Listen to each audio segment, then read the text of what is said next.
অধিকার। কিন্তু আমি কি দেখলাম ওই মনসা জিম নিয়ে চলে যাচ্ছে।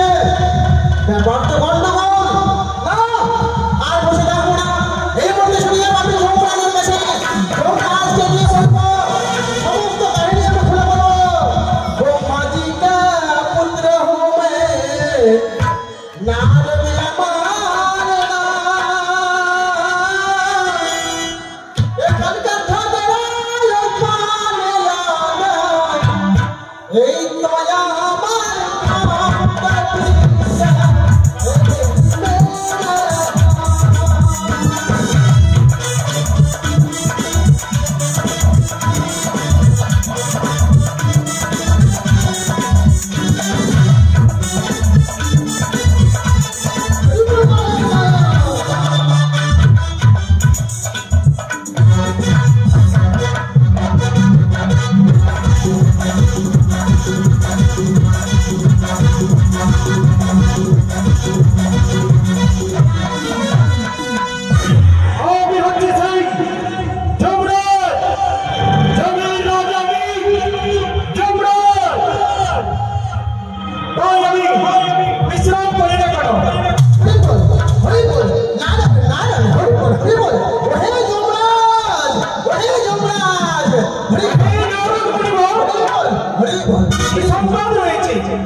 आशीर्वाद करे राजने ओने काजरिया ओने सिंदूरिया अरे मी नमनाई आई দুজন আমার সুন্দর করে হংসটাকে সাজিয়ে আমরা চলে যাব ওই অর্থধামে। বেশ সবাই হবে চলো চলো।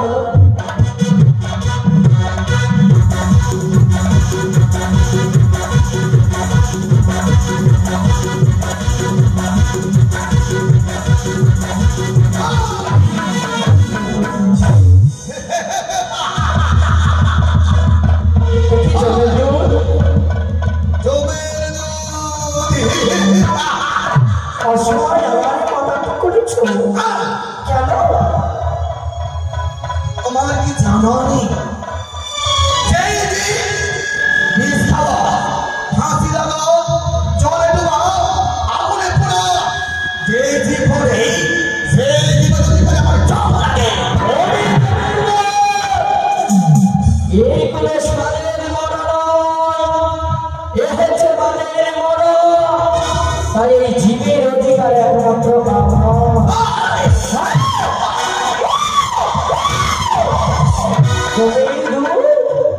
তোকে ভালো করে বুঝিয়ে বলছি, এই মুহূর্তে আমার পথ খারাপ করে দে।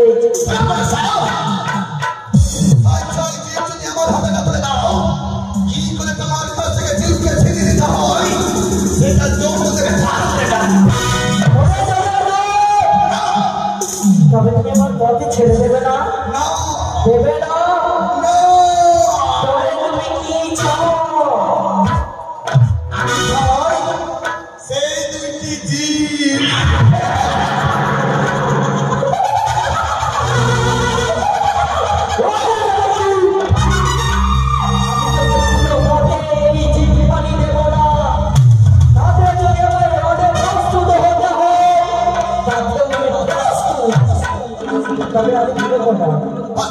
যদি আমার কাছে জিপি নেবে, আমার সাথে তোকে জড় করতে হবে। হাসালে হাসালে হাসালে তুমি করে গেলে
আমি তোকে বুঝতে পেরেছিলাম তুমি আমার সাথে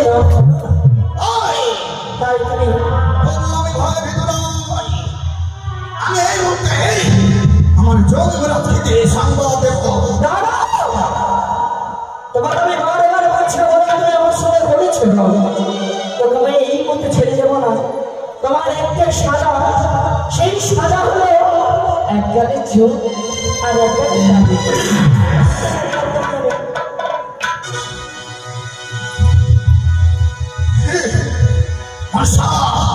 মনে রাখবে এই প্রতিশোধ আমি নেব। এসে সিঙ্গিয়া এসে কাজলিয়া আমি নেব না। চলো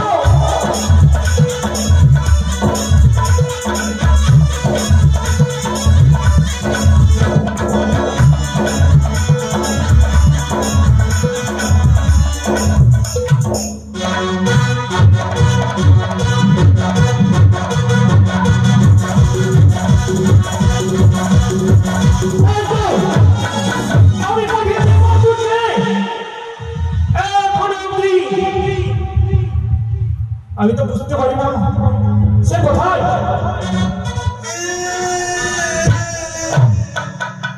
এই অপমান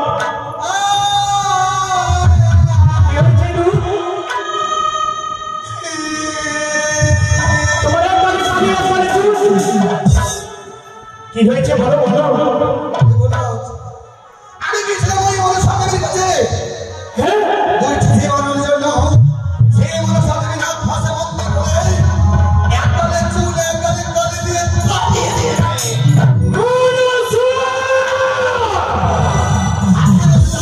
কি বলেছে? তোমার যমরাজ হচ্ছে আমার নখ।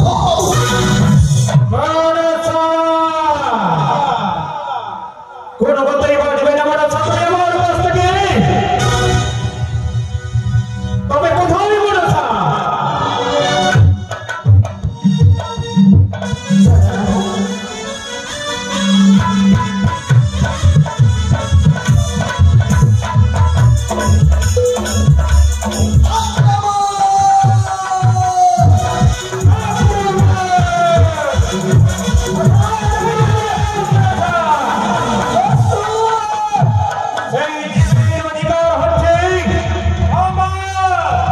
যমুনা, আবার তুমি এসেছো আমার কাছে। কিন্তু না, আমি যে এই জীবী কোনো মতোই তোমায় দেবো না। এই যে কোনো স্বাধীনে মরা না, এখন যে বাধেনে মরা, তাই এই জীবন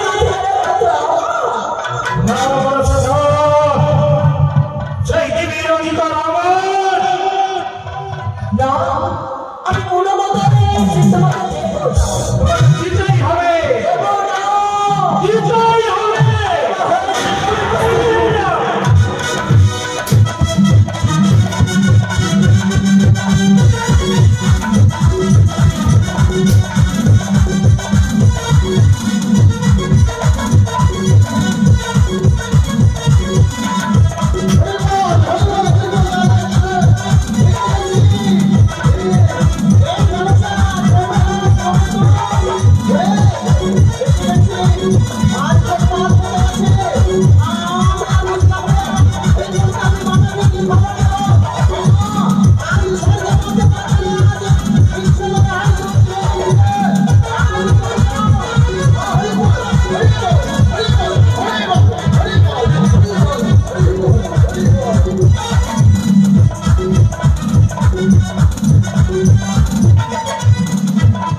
ওই মনসা আর ওই যমরাজ একেবারে মনসার সঙ্গে এমন যুদ্ধ লেগে আছে মামা। মনে হয় মনসা বাঁচবে না, তুই চলতে যাবো। তবে আমাকে সেইখানে যেতে হয়। অবশ্যই তাদেরকে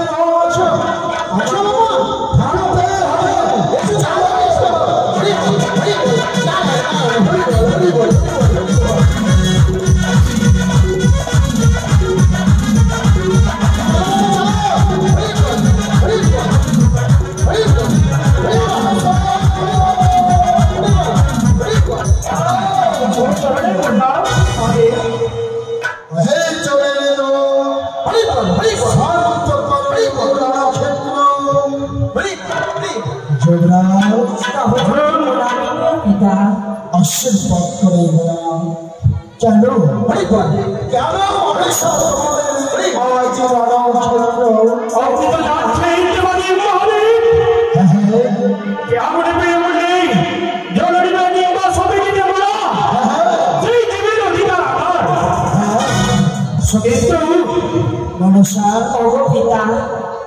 কেন কেন জানার পিতা এগুলো স্বাধীনই বলা না,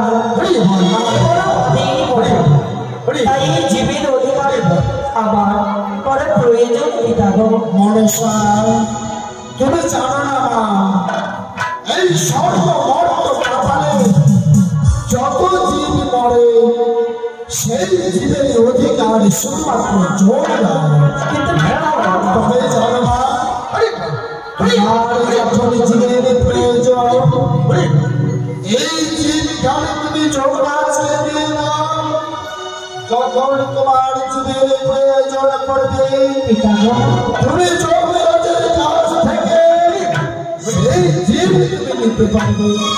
পিতা, যমরাজকে বলো আমার জন্য যদি সত্যই অবদ্ধ হয় তাহলে আমি দেব। যমরাজ বলুন তুমি মনসার সঙ্গে সঙ্গে আবদ্ধ হও। এই দুই জীব আজ তোমার হাতে অর্পণ করে দেবে। যখন সে মনসার জীবের দরকার পড়বে, মনসার যেদিন প্রয়োজন পড়বে সেই দিন তোমাকে হাসি মুখে তার হাতে অর্পণ করে দিতে হবে। একই শব্দ এক শব্দ দুই শব্দ দুই শব্দ শব্দ বিনবার শব্দ বিনয় শব্দ অলঙ্ঘন করলে শব্দ অলঙ্ঘন করলে নরকে হবে বাস। নরকে হবে বাস। বেশ, কথা দাও, যেই সময় আমার প্রয়োজন বলে আমি এই জিভখানি চাইব তুমি দেবে তো? হ্যাঁ আমার চাই হবে। ছাড়া এই জীবকে তুমি কোনোতেই কোনো পৃথিবী বাজারে কোথাও তুমি জন্ম দিতে পারবে না। দাও তাই তবে আমার জীব দুটো দাও। এই না বেশ বেশি পিতামহ, আমি তোমার কথা রেখেছি। বেশ মানুষেরা আমিও পরীক্ষা করে দেখবো আমার কথা সে রাখে কিনা। কোথায় যাবে? কবে যাবো? এই মাত্র জীব দিলে তুমি পিছন থেকে ডাকছো কেন? আমার যে সেই জীবের প্রয়োজন, আমায় তুমি দাও। এই মাত্র দিলে আর এই মাত্র দিবে নাও। দাঁড়াও যাও, আমি তোমায় পরীক্ষা করছিলাম তুমি আমায় এই জিভখানি দেবে কি দেবে না। আমি বুঝতে পেরেছি এই জিভখানি তুমি দেবে। বড় সাহস ভালো। পিতামহ, হ্যাঁ বলো। এবার আমি বুঝেছি, এবার তাহলে আমি আসি পিতা। বেশ, এসো মানুষাই, তুমি হাসপাতালে নিজের কার্য সফল করো।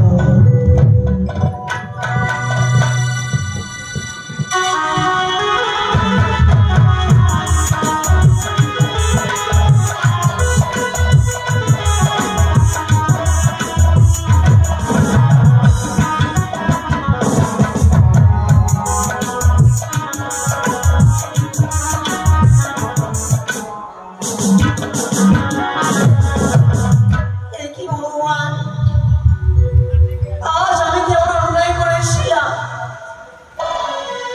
ঠাকুর সন্তান দেবে, কিন্তু একবার ছয়টি পুত্র আমার সবাই ছেড়ে গেল আমার কাছে নেই। আমি কি দিয়ে বেঁচে থাকবো? কার বুঝিয়ে থাকবে সন্তান? আমি কি অন্যায় করেছিলাম ঠাকুর? সোনিকা, প্রভু দেবতা আমার তুমি কাঁদছো সোনিকা? তোমার প্রণাম গো। সোনিকা, তুমি কেন কাঁদো সোনিকা? স্বামী, ছয়পুত্র বিয়োগে যন্ত্রণা বুঝি আমি তো জয় ধরি শিখর পদা ধরে গঙ্গা ধরে বিদ্যা ধর শশ ধর তারা প্রাণে বেঁচে নেই সোনিকা। তাই ছয় সত্তাদি বিয়োগে যন্ত্রণা আমার পেরে মাঝে সোনিকা জানো সোনিকা, তাই মনে মনে স্থির করেছি আমি সূত্রধর দ্বারা আমি মধুকর লিঙ্গাম গঠন করেছি সোনিকা। জানো সোনিকা, কি বলছো? ব্রিটিশার মন্ত্রী আমি জাতিকে বললি বাণিজ্য হচ্ছে আমার ব্যবসা, তাই আমার মনের দক্ষ ফলে যাব বলে আমি যাবো দক্ষিণী পাটন বাণিজ্য। আমি দেবতা, সোনিকা, আজ আমি প্রবীণ বলেন বাণিজ্য করতে, হ্যাঁ সোনিকা, কিন্তু আমি কাহিনী থাকবো চম্পা। সোনিকা, তোমার পাশে আছে মহামান্য মন্ত্রী মশাই, প্রজাবাসীরা সকলে তোমার মুখবাণী সাহেব তোমায় মা মা বলে ডাকবে সোনিকা, তোমায় দেবে শান্তনাম। তাই সোনিকা, এক এক করে 14খানি ডিঙ্গা আমার ওই গন্ধরিয়ানি ঘাটে বাঁধা, তাই এক এক করে 14খানি ডিঙ্গা তুমি পূজন করে দাও সোনিকা। সখীগণকে সঙ্গে করি পূজন করে দাও, পূজন করে দাও সোনিকা। তোমার হস্তের 49 ব্যঞ্জন রন্ধন আমি সেবা করে আমি যাব দক্ষিণে পাটন বাণিজ্যে। তাই সোনিকা, তুমি দাসীগণকে সঙ্গে করি ছুটে চলো ওই গঞ্জরিয়ার ঘাটে। কোথায় মাঝি মোল্লা, কোথায় মাঝি মোল্লা, এসো সকলে এসো। 70,000 মাঝি মোল্লা সঙ্গে করি আমি যাব দক্ষিণে পাটন বাণিজ্যে। এক এক করে 14খানি ডিঙ্গা গঞ্জরিয়ার ঘাটে বেঁধে দাও।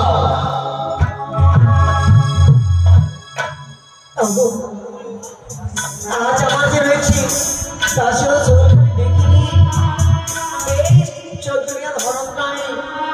তোমার কোথায় দাসী, কোথায় দাসী গো?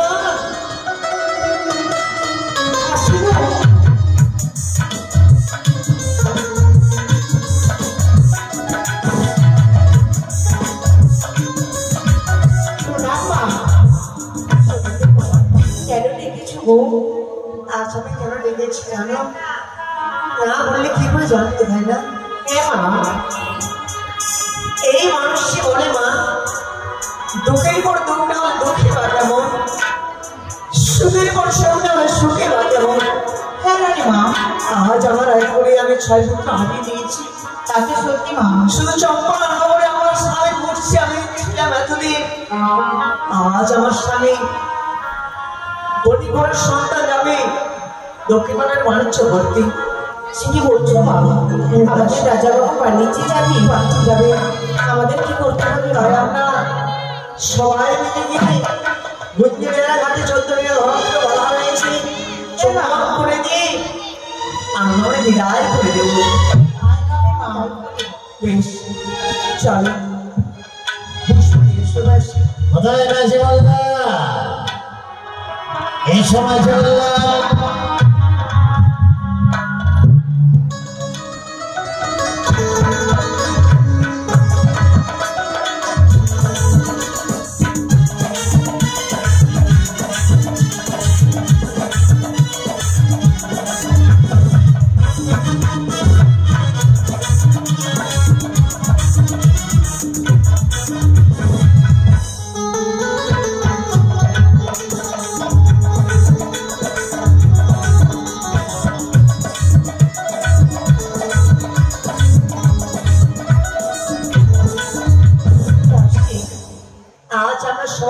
সম্পর্কে উলট ধরে যাওয়ার তুলে দিয়ে এই দিনটাকে আমরা চমন করে দেবো যেন আমার স্বামী শুভ হয়, তাই নাকি মা?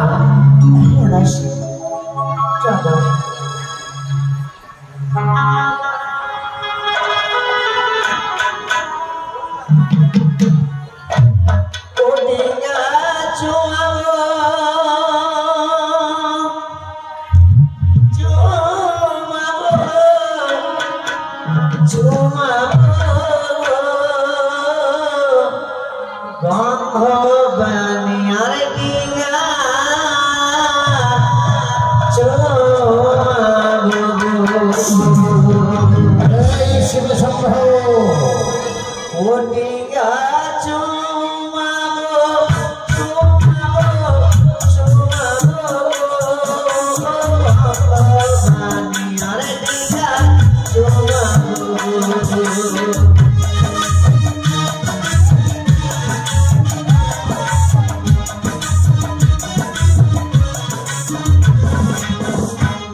সবাই এসে আনন্দমনে আমার স্বামীর এই মধুকন্যাকে চুম্বন দেবে, আশীর্বাদ দেবে, যেন আমার স্বামী মঙ্গল হয়।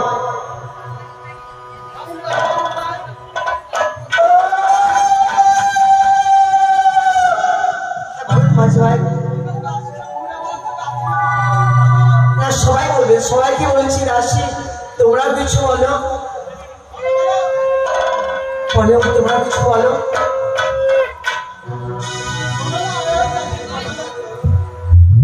বেশ, তুমি সব বুঝে পড়ো।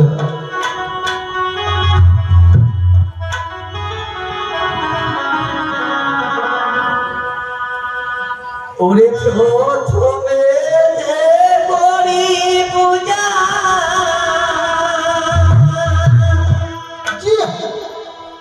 ওরে নামে মধুবার,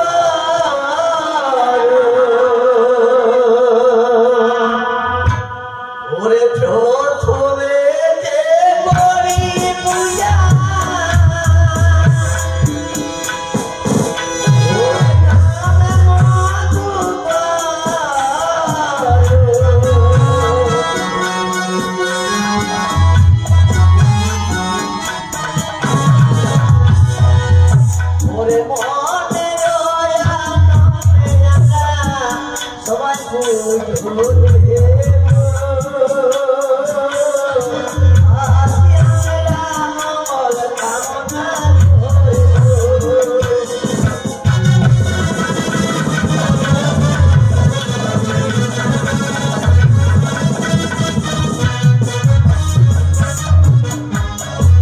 বলে প্রথমে বুঝিও বলে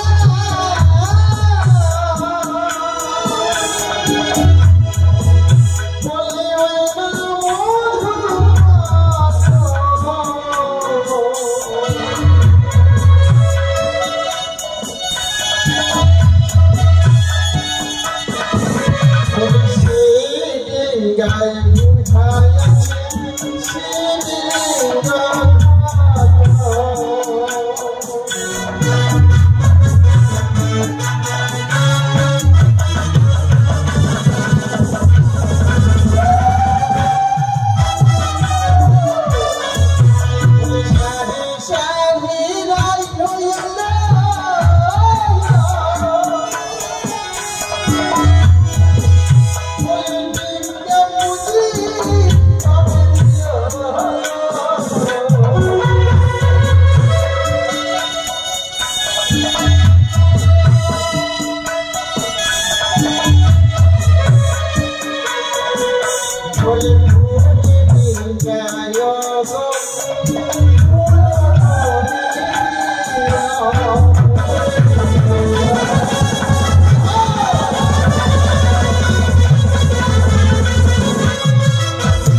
এক করে 14 খানি কিনা তোমাদের পূজন হয়েছে সোনিকা। একসাথে হয়েছে। তবে সোনিকা আমি চলে যাচ্ছি বাবা। সোনিকা আমি বিছানা হয়ে গেছিলাম, তুমি আমায় পিছু ডাকছো সোনিকা। তুমি হাসুনি বিদায় না দিয়ে তুমি আমায় পিছু ডাকলে কেন? তো কেন আমি পিছনে কেন ডাকলাম জানো? কেন সোনিকা? মনে কোনো দুঃখ নেবে না বলো? না সোনিকা, বলো কি বলবে তুমি? এসো নিরালায় তুমি এসো সোনিকা, তুমি আমায় কি বলবে? তোমার অন্তরের কথা আমি নিশ্চয়ই শ্রবণ করবো সোনিকা। এই যাবে দক্ষিণ পাটনে বাণিজ্য করতে। হ্যাঁ আমি দক্ষিণ পাটনে যাবো বাণিজ্য। আমি জানি না গো। হ্যাঁ কিন্তু যাওয়ার আগে এই যে নিশ্চয় আমরা জপন করলাম সোনিকা, এর আমায় একটা প্রমাণপত্র সোনিকা বলো। একটি ঋষি তোমার সঙ্গে আমি যাপন করেছি বলে তুমি হবে চম্পানি নগরে কলঙ্কিনী। না সোনিকা না, তোমায় আমি কলঙ্কিনী হতে দেব না, তুমি হবে সতী নারী। তাই সোনিকা তোমায় দেব আমি গোপন পত্র লিখে, এই গোপন পত্র লিখো তুমি তোমারই গোপনে। তাই মহারানী সোনিকা ভোগ ভালো ভালোবাসা লিখো তোমার হৃদয় মাঝে। যদি হয় পুত্র সন্তান নামে রাখিবে তারে লক্ষ্মীধর, যদি হয় কন্যা সন্ততি নামে রাখিবে তারে মালাবতী। এই গোপন পত্র তুমি যত্ন করে গোপনে রেখো সোনিকা। সোনিকা তুমি নয় জলে বর্ষণ করো না সোনিকা। এবারে তুমি আমায় হাসি মুখে বিদায় দাও সোনিকা। বিদায় বিদায় সোনিকা, বিদায়। আমি বিদায় মাঝি বললাম সোনায় বললে তুমি সঙ্গে করে কত করে বিজ্ঞানী করিলাম তবে এক এক করে 14 খালি বিজ্ঞান জয় শিব শম্ভ বলে ধমরাম আমার এই গঞ্জরের হাত থেকে খুলে দাও। জয় শিব শম্ভ,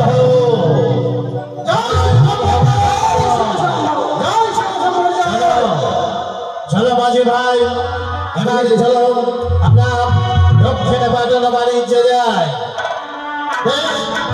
আপনি যাবো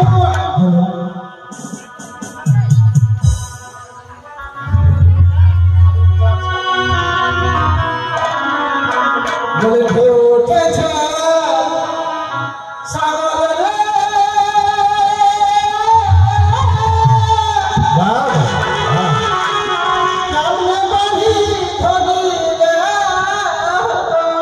মাঝি ভাই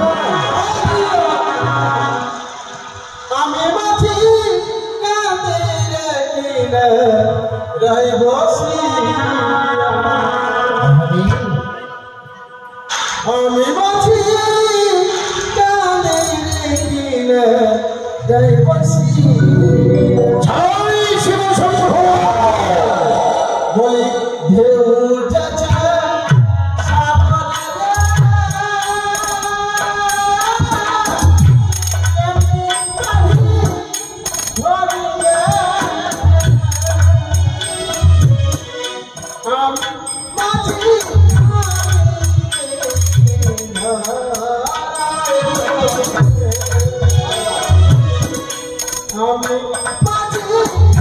জয় শিব শম্ভ,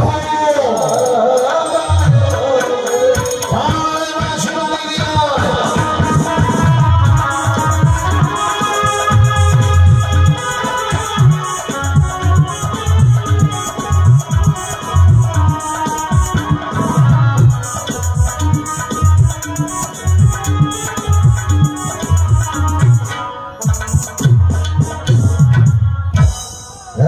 শিবানী।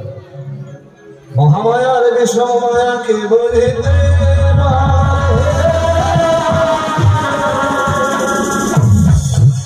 অনিরুদ্রের আত্মা দেবে শনিবার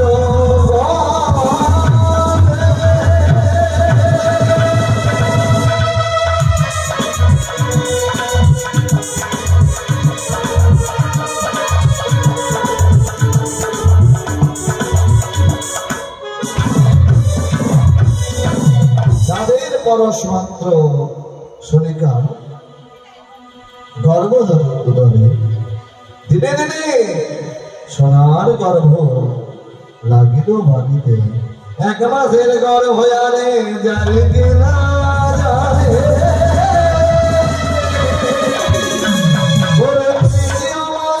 লোকে করে কানা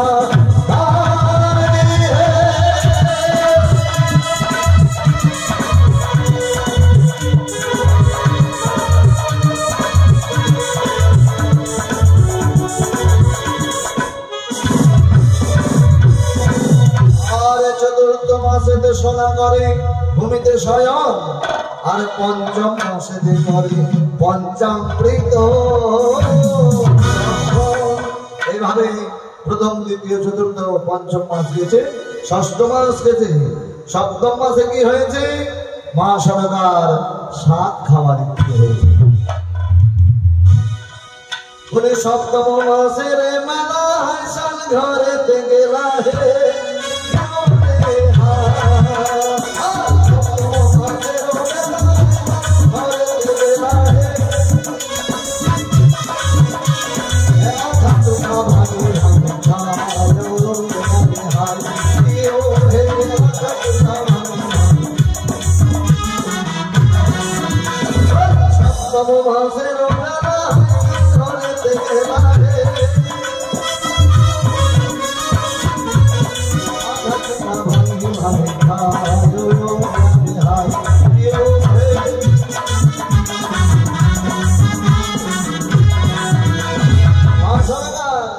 সাত খাওয়ার ইচ্ছে হয়েছে, তাই দাসীদেরকে বলছে কেউ বা যদি গুণের হও, কেউ বা যদি গুণের হও আমাকে স্বাদ এনে দাও। কি কি স্বাদ? মা সরকার এখন গেয়ে শোনাবে, আপনারা শুনবেন। মা সরকার স্বাদ ভাগ করবে। কোথায় দাসী? রানীমা। হ্যাঁ দাসী, তো রাখো শুভে তো দাস হয় রানীমা, সবাই শুভে তো দাসী। আচ্ছা বাবু দাসী বলছি, আচ্ছা আমি কি কথা বলবো, তোমার কি দম ফুললা ব্যবহার হয়েছে? কেন? মানে পেটটা মোটা মোটা আছে তাই। এই শোনো শোনো, রানীমাকে কেমন যেন মোটা মোটা লাগছে না? কেমন বলবো? কেমন লাগছে বল? আষাঢ় মাসের ধ্যাপসা পটলির মতো, উপরটা পাতলা নিচটাও পাতলা, মাঝখানে মোটা। শোনো দাস কি মা, আজ আমি কেন দেখেছি তোমরা যা বলছো তা সত্য হয়েছে। কারণ যে আমি কি গো মা, আমি না মা হতে চলেছি। মা তুমি তো এই চম্পালি নগরী সবারই মা রয়েছ। সবার তো মা রয়েছে, আমি আর অন্তঃসত্ত্বা। অন্তঃসত্ত্বা? হ্যাঁ দাসী। ছি ছি ছি ছি রানীমা, কেন আপনার মুখে দাঁত নেই, আপনার চুল পেকে গেল, এই বয়সে তুমি নাকি অন্তঃসত্ত্বা? হাই ভগবান দাসী, যদি একটি বৃক্ষ থাকে বৃক্ষর ফল অবশ্যই হয়। সত্যি বলেছ রানীমা, একটি বৃক্ষ যতই পুরো হয়ে যাক না কেন তবুও ফল ধরে। তবে আমি কে কি সাত কথা বলছি দাস, কেমন বলো মা? ও বলে দাসী রে,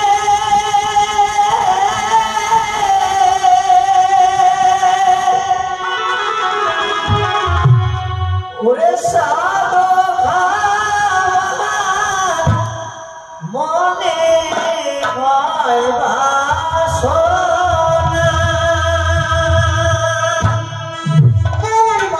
ও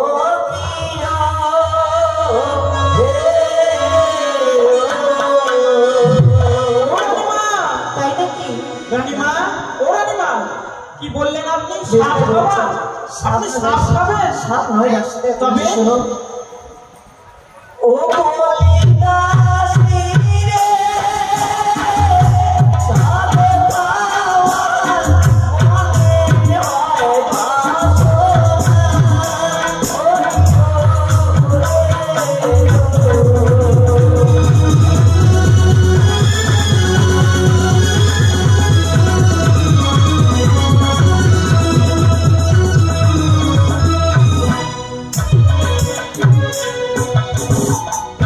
রানীমা বড় শোনায়। আপনি কি খাবেন? আমি সাপ খাবো না সবাই। হ্যাঁ সাপ কেন খাবেন? আপনার কি হয়েছে?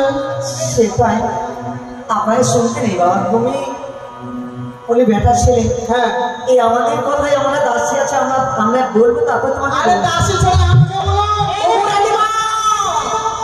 শুধু আমাদের তো বলবি, হ্যাঁ, কিন্তু সঙ্গে এই সিপাহীকে না নিলে বাজার করবে কে? ঠিক আছে সিপাহী আমি বলছি, বুঝলে? হ্যাঁ বলুন।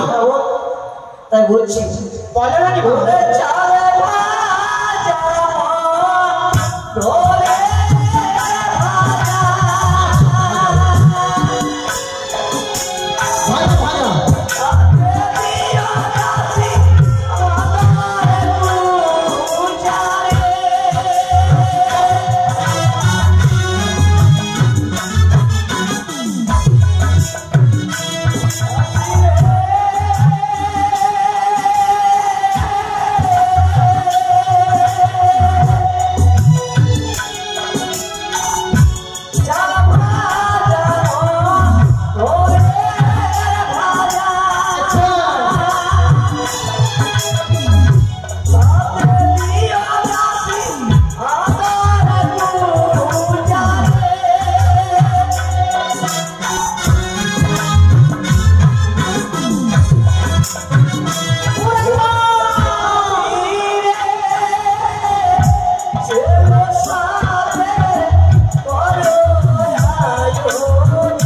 রানীমা মোটর গাড়ি খাইয়ে না না তো আমরা যাবো কোথায়?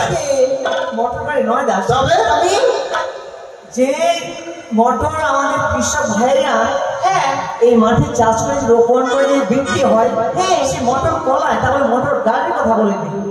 ও এই বুঝতে পেরেছি, মটরশুটি মটরশুটি। তাই রানীমা বলো তবুও তো ভেজাল, আপনার তো মুখে দাঁত নেই, কি করে মোটর খাবেন? দাস বুঝতে পারি আমি বুঝতে পেরেছি, কথা বল। আমরা শিল্পাটিতে ভালো করে ঘুরে ঘুরে যাই, এতে করে গাড়ি চালিয়ে খেয়ে নিয়েছি। আর কি খাবে মা? বলছি আসি বলো মা। ওরে